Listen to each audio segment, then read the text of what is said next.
தேர்வு எஸ்எஸ்எல்சியோட ஃபர்ஸ்ட் இது சொல்றேன் நான். கடந்த மார்ச் ஏப்ரல் 2024 பொது தேர்வினை விட இவ்வாண்டு தேர்ச்சி விகிதம் என்பது 2.25% கூடுதலாக உள்ளது. அதிக தேர்ச்சி சதவீதம் பெற்ற முதல் 5 மாவட்டங்கள். முதலிடத்தில் சிவகங்கை, விருதுநகர், தூத்துக்குடி, கன்னியாகுமரி, திருச்சி. 11ஆம் வகுப்பிற்கான தேர்வு முடிவுகள். தேர்ச்சி விவரங்கள். தேர்ச்சி பெற்றவர்கள் 7,43,232 92.09%. தேர்வில் தேர்ச்சி பெறாத வருகை புரியாத மாணாக்கர்களின் எதிர்கால நலன் கருதி 10ஆம் வகுப்பு மற்றும் மேல்நிலை முதலாம் ஆண்டு +1 துணை தேர்வினை 4/7/2025 முதல் நடத்திட திட்டமிடப்பட்டுள்ளது. ஒரே தேர்வு மையத்தை சேர்ந்த நூற்றுக்கணக்கான மாணவர்கள் 100 மதிப்பெண். அது ஒரு சஸ்பெக்டாவே இருக்கு சார். விசாரணை போயிட்டு இருக்குங்களா? எந்த லெவல்ல இருக்கு? அதான் சொல்றேன்.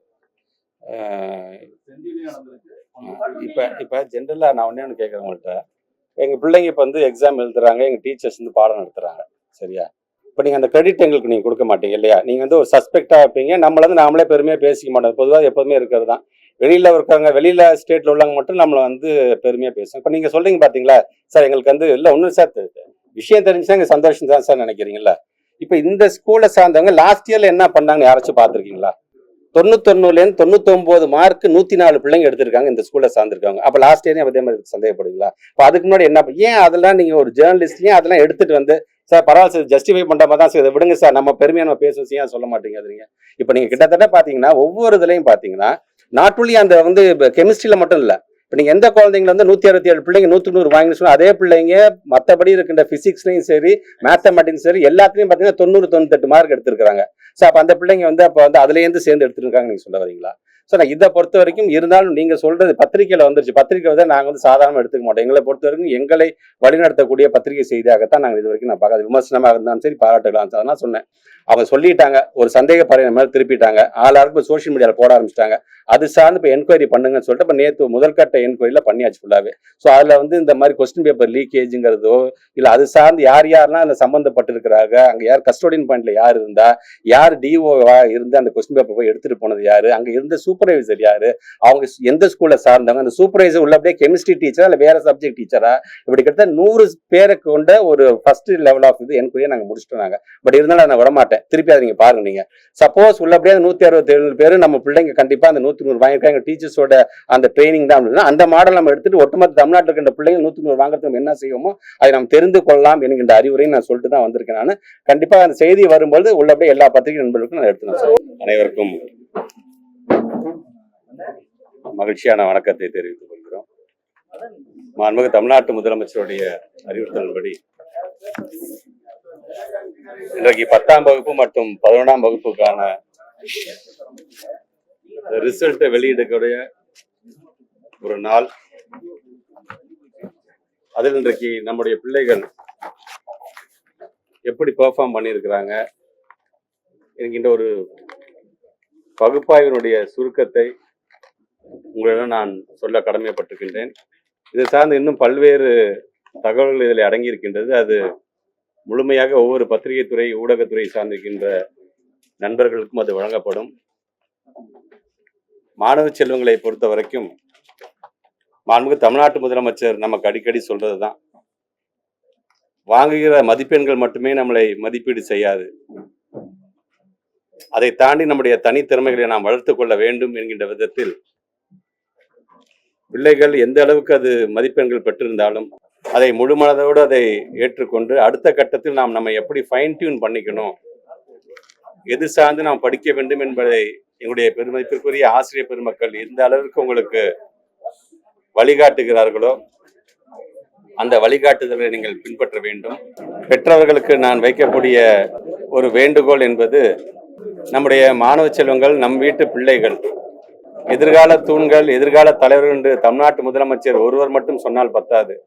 பெற்றவங்களா இருக்கிற நாமும் அதை முழுமையாக அதை நாம் நம்புகின்ற அளவிற்கு பிள்ளைகள் பெற்றிருக்கின்ற மதிப்பெண்கள் அது எப்படிப்பட்ட மதிப்பெண்ணாக இருந்தாலும் அவர்களை ஊக்கப்படுத்த வேண்டியது ஒவ்வொரு பெற்றோர்களுக்கும் அது ஒரு மிகப்பெரிய ஒரு கடமையாக இருந்திட வேண்டும் என்கின்ற என்னுடைய வேண்டுகோளை வைக்கின்றேன்.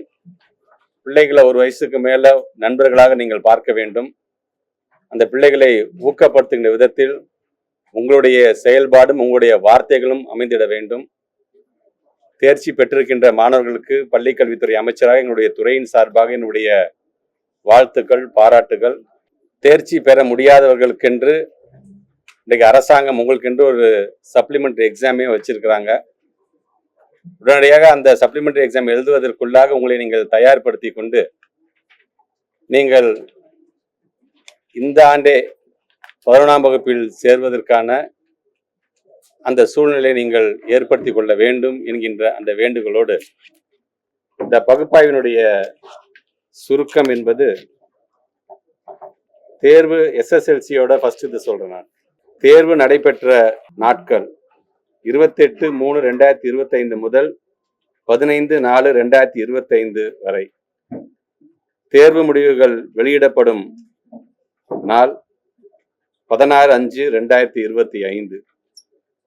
தேர்வு எழுதிய மொத்த மாணாக்கர்களின் எண்ணிக்கை 8,71,239. மாணவர்களின் எண்ணிக்கை 4,35,119. மாணவர்களின் எண்ணிக்கை 4,36,120. தேர்ச்சி விவரங்கள். தேர்ச்சி பெற்றவர்கள் 8,17,261. ஏறத்தாழ 93.8% தேர்ச்சி விகிதம். இதில் மாணவியர் 4,17,183.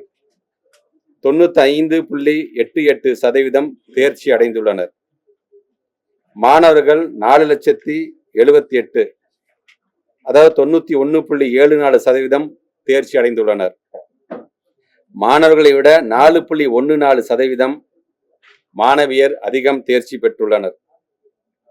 தேர்வுக்கு வருகை புரியாதவர்கள் 15,652. கடந்த மார்ச் ஏப்ரல் 2024ஆம் ஆண்டு பொதுத் தேர்வில் தேர்வு எழுதிய மாணாக்கர்களின் எண்ணிக்கை 8,94,264. தேர்ச்சி பெற்றோர் 8,18,743. தேர்ச்சி சதவீதம் 91.55. கடந்த மார்ச் ஏப்ரல் 2024 பொது தேர்வினை விட இவ்வாண்டு தேர்ச்சி விகிதம் என்பது 2.25% கூடுதலாக உள்ளது. கூடுதல் விவரங்கள். 10ஆம் வகுப்பு பொதுத் தேர்வு எழுதிய மொத்த பள்ளிகளின் எண்ணிக்கை 12,485. இவற்றில் மேல்நிலை பள்ளிகளின் எண்ணிக்கை 7,555. உயர்நிலை பள்ளிகளின் எண்ணிக்கை 4,930. 100% தேர்ச்சி பெற்ற பள்ளிகளின் எண்ணிக்கை 4,917. 100% தேர்ச்சி பெற்ற அரசு பள்ளிகளின் எண்ணிக்கை 1,867. பள்ளிகள் மேலாண்மை வாரியான தேர்ச்சி சதவிகிதம் என்பது அரசு பள்ளிகள் 91.26%, அரசு உதவி பெறும் பள்ளிகள் 93.63%, தனியார் சுயநிதி பள்ளிகள் 97.99%. பள்ளிகள் வகைப்பாடு வாரியான தேர்ச்சி சதவிகிதம். இருபாலர் பள்ளிகள் 94.06%, பெண்கள் பள்ளிகள் 95.36%, ஆண்கள் பள்ளிகள் 87.84%. பெண்கள் பள்ளிகள் ஆண்கள் பள்ளிகளை விட 7.52% கூடுதலாகவும், இருபாலர் பயிலும் பள்ளிகள் ஆண்கள் பள்ளிகளை விட 6.22% கூடுதலாக தேர்ச்சி பெற்றுள்ளனர். பாட வாரியான 100 மதிப்பெண்கள் பெற்ற மாணாக்கர்களின் எண்ணிக்கை தேர்ச்சி சதவீதம். தமிழ் பாடத்துல இதுவரைக்கும் 98.09% தேர்ச்சி பெற்றிருக்கிறார்கள். 8 மாணாக்கர்கள் 100% பெற்றிருக்கிறார்கள், 100 மார்க் பெற்றிருக்கிறார்கள். ஆங்கிலத்தை பொறுத்த வரைக்கும் 346 மாணாக்கர்கள் 100. கணிதம் 1996 மாணாக்கர்கள் 100. அறிவியல் 10,838 மாணாக்கர்கள் 100. சமூக அறிவியல் 10,256 மாணாக்கர்கள் 100. அதிக தேர்ச்சி சதவீதம் பெற்ற முதல் 5 மாவட்டங்கள். முதலிடத்தில் சிவகங்கை, விருதுநகர், தூத்துக்குடி, கன்னியாகுமரி, திருச்சி. அரசு பள்ளி மாணாக்கர்களில் அதிக தேர்ச்சி சதவீதம் பெற்ற முதல் 5 மாவட்டங்கள். முதல் மாவட்டம் சிவகங்கை, விருதுநகர், கன்னியாகுமரி, திருச்சி, தூத்துக்குடி. தேர்வு எழுதிய மாற்றுத்திறனாளி மாணாக்கர்களின் எண்ணிக்கை 12,290. தேர்ச்சி பெற்றோர் எண்ணிக்கை 11,409, 92.83%. தேர்வு எழுதிய சிறைவாசிகளின் மொத்த எண்ணிக்கை 237, தேர்ச்சி பெற்றோர் எண்ணிக்கை 230, 97.05%.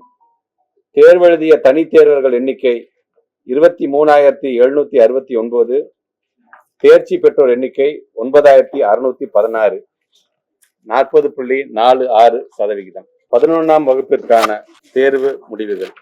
தேர்வு நடைபெற்ற நாட்கள் 5/3/2025 முதல் 27/3/2025 வரை. தேர்வு முடிவுகள் வெளியிடப்படும் நாள் 16/5/2025. தேர்வு எழுதிய மொத்த பள்ளி மாணாக்கர்களின் எண்ணிக்கை 8,07,098. மாணவியரின் எண்ணிக்கை 4,24,610. மாணவர்களின் எண்ணிக்கை 3,82,488. தேர்ச்சி விவரங்கள். தேர்ச்சி பெற்றவர்கள் 7,43,232, 92.09%. மாணவியர் 4,03,949, 95.1% தேர்ச்சி அடைந்துள்ளனர். மாணவர்கள் 3,39,283, 88.7% தேர்ச்சி அடைந்துள்ளனர். மாணவர்களை விட 6.43% மாணவியர் அதிகம் தேர்ச்சி பெற்றுள்ளனர்.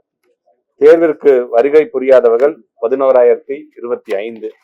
கடந்த 2024ஆம் ஆண்டு தேர்வு எழுதிய மாணாக்கர்களின் எண்ணிக்கை 8,11,172, தேர்ச்சி பெற்றோர் 7,39,539, தேர்ச்சி சதவிகிதம் 91.17%. கடந்த மார்ச் 2024 பொதுத் தேர்வினை விட இவ்வாண்டு தேர்ச்சி 0.92% கூடுதலாக உள்ளது. கூடுதல் விவரங்கள். மேல்நிலை பள்ளிகளின் எண்ணிக்கை 7,558, 100% தேர்ச்சி பெற்ற மேல்நிலை பள்ளிகள் எண்ணிக்கை 2,042, 100% தேர்ச்சி பெற்ற அரசு மேல்நிலை பள்ளிகளின் எண்ணிக்கை 282. பள்ளிகள் மேலாண்மை வாரியான தேர்ச்சி சதவிகிதம். அரசு பள்ளிகள் 87.34%, அரசு உதவி பெறும் பள்ளிகள் 93.09%, தனியார் சுயநிதி பள்ளிகள் 98.03%. பள்ளிகள் வகைப்பாடு வாரியான தேர்ச்சி சதவிகிதம். இருபாலர் பள்ளிகள் 92.4, பெண்கள் பள்ளிகள் 95.02, ஆண்கள் பள்ளிகள் 83.66%. பெண்கள் பள்ளிகள் ஆண்கள் பள்ளிகளை விட 11.36% கூடுதலாகவும், இருபாலர் பயிலும் பள்ளிகள் ஆண்கள் பள்ளிகளை விட 8.74% கூடுதலாகவும் தேர்ச்சி பெற்றுள்ளனர். முக்கிய பாடங்களில் 100 மதிப்பெண்கள் பெற்ற மாணாக்கர்களின் எண்ணிக்கை தேர்ச்சி சதவிகிதம். தமிழ்ல 97.2% தேர்ச்சி, 100 மதிப்பெண்கள் பெற்ற மாணாக்கர் எண்ணிக்கை 41. இப்படி ஆங்கிலம், இயற்பியல், வேதியியல், உயிரியல், கணிதம் என்று ஒவ்வொரு விதத்திலும் எத்தனை மாணாக்கர்கள் 100க்கு 100 வாங்கியிருக்கார்கள் என்கின்ற அந்த செய்தி குறிப்பும் உங்களிடம் அது வழங்கப்படும். ஏதேனும் ஒரு பாடத்தில் 100 மதிப்பெண்கள் பெற்ற மாணாக்கர்களுடைய எண்ணிக்கை 8,446. ஏதேனும் ஒரு பாடத்தில் 100 மதிப்பெண்கள் பெற்ற அரசு பள்ளி மாணாக்கர்களின் எண்ணிக்கை 582. பிரிவு வாரியாக தேர்ச்சி சதவீதம். எந்த குரூப்ல எவ்வளவு பர்சன்டேஜ்? அறிவியல் பாடப்பிரிவுகளை 95.08%, வணிகவியல் பாடப்பிரிவுகள் 87.33%, கலைப்பிரிவுகள் 77.94%, தொழில்பாட பிரிவுகள் 78.31%. அதிக தேர்ச்சி சதவீதம் பெற்ற முதல் 5 மாவட்டங்கள். முதல் மாவட்டம் அரியலூர் மாவட்டம், இரண்டாவது ஈரோடு, விருதுநகர், கோயம்புத்தூர், தூத்துக்குடி. அரசு பள்ளி மாணாக்கரின் அதிக தேர்ச்சி சதவீதம் பெற்ற முதல் 5 மாவட்டங்கள். முதல் மாவட்டம் அரியலூர், பிறகு ஈரோடு, நாகப்பட்டினம், விருதுநகர், சிவகங்கை. தேர்வு எழுதிய மாற்றுத்திறனாளி மாணாக்கர்களின் எண்ணிக்கை 9,205, தேர்ச்சி பெற்றோர் எண்ணிக்கை 8,460, ஏறத்தாழ 91.91%. தேர்வு எழுதிய சிறைவாசிகளின் மொத்த எண்ணிக்கை 125, தேர்ச்சி பெற்றோர் எண்ணிக்கை 113, 90.4%. தேர்வு எழுதிய தனித் தேர்வுகளின் எண்ணிக்கை 4,326, தேர்ச்சி பெற்றோர் எண்ணிக்கை 950, 21.96%. 10ஆம் வகுப்பை பொறுத்த வரைக்கும் பிள்ளைங்க இப்பயே நீங்க உங்களுக்கான ரிசல்ட் நீங்க பார்க்க ஆரம்பிச்சிடலாம். +1 பொறுத்த வரைக்கும் 2 மணியிலிருந்து உங்களுடைய தேர்ச்சிக்கான அந்த முழு தகவலை நீங்கள் பெற்றுக்கொள்ளலாம். 10ஆம் வகுப்பு SSLC மற்றும் மேல்நிலை முதலாம் ஆண்டு +1 2025 பொதுத் தேர்வு தற்காலிக மதிப்பெண் சான்றிதழ், மதிப்பெண் பட்டியல் வழங்குதல், விடைத்தாள் நகல் கோரி விண்ணப்பித்தல், ஜூலை 2025 துணைத் தேர்வுகள் நடத்துதல் குறித்த அறிவிப்புகள். 10ஆம் வகுப்பு மாணாக்கர்களுக்கு மேல்நிலை கல்விக்கு விண்ணப்பிக்க தேவையான தற்காலிக மதிப்பெண் சான்றிதழ் ப்ரொவிஷனல் சர்டிபிகேட் மற்றும் மேல்நிலை 1ஆம் ஆண்டு +1 மாணாக்கர்களுக்கு மதிப்பெண் பட்டியலினை ஸ்டேட்மெண்ட் ஆஃப் மார்க்ஸ் 19/5/2025 முதல் அனைத்து பள்ளிகளும் www.dge.tn.gov.in இணையதளத்தில் பதிவிறக்கம் செய்து கொள்ளலாம். 10ஆம் வகுப்பு மற்றும் மேல்நிலை 1ஆம் ஆண்டு +1 மாணாக்கர்கள் தங்களது விடைத்தாள் நகல் கோரி scan copy of answer sheets 20/5/2025 முதல் 24/5/2025 வரை தாங்கள் பயின்ற பள்ளியின் வாயிலாக விண்ணப்பிக்கலாம். தேர்வில் தேர்ச்சி பெறாத, வருகை புரியாத மாணாக்கர்களின் எதிர்கால நலன் கருதி 10ஆம் வகுப்பு மற்றும் மேல்நிலை 1ஆம் ஆண்டு +1 துணைத் தேர்வினை 4/7/2025 முதல் நடத்திட திட்டமிடப்பட்டுள்ளது. இத்தேர்விற்கான கால அட்டவணை 16/5/2025 அன்று வெளியிடப்படும். துணைத் தேர்விற்கு பள்ளி மாணாக்கர்கள் தாங்கள் பயின்ற பள்ளிகள் வாயிலாகவும், தனித் தேர்வர்கள் அரசு தேர்வுகள் இயக்க சேவை மையங்களிலும் 22/5/2025 முதல் 6/6/2025 வரை விண்ணப்பிக்கலாம் என்று தெரிவித்துக் கொள்ளப்படுகிறது. குறிப்பாக இந்த தேர்ச்சி சதவிகிதம் என்று வரும் பொழுது அனைத்து பள்ளியையும் சார்ந்திருக்கின்ற அரசு பள்ளி, அரசு உதவி பெறுகின்ற பள்ளி, தனியார் பள்ளிகள் என்று அனைத்து பள்ளியை சார்ந்திருக்கின்ற எங்களுடைய பெருமதிப்பிற்குரிய ஆசிரியர் பெருமக்களுக்கும் இந்த நேரத்தில் எங்களுடைய வாழ்த்துக்களையும் பாராட்டுகளையும் குறிப்பாக நன்றிகளையும் நான் தெரிவித்துக் கொள்கின்றேன். ஒவ்வொரு ஆண்டும் இது போன்ற தேர்ச்சி விகிதம் அதிகமாக வேண்டும். நம்முடைய மாணாக்கர்கள் எப்படி தமிழ்நாட்டுடைய முதலமைச்சர் கல்வியில் இன்னைக்கு அதிகம் கவனம் செலுத்துகிறார்களோ, ஒட்டுமொத்தமாக இந்தியாவிலே இன்னைக்கு ஒரு நம்பர் 1 ஸ்டேட்டாக, நம்பர் 1 முதலமைச்சராக இருக்கின்ற அவருடைய வழிகாட்டுதலின்படி எங்களுடைய ஆசிரியர் பெருமக்களும் ஒட்டுமொத்த இந்தியாவிலே நம்பர் 1ஆக இருப்பார்கள் என்பதை பறைசாற்றுகின்ற விதமாகத்தான் ஒவ்வொரு ஆண்டும் இது போன்ற தேர்ச்சி விகிதத்தை எங்களால் பார்க்க முடிகிறது என்பதை நான் பெருமையுடன் எடுத்து சொல்கின்றேன்.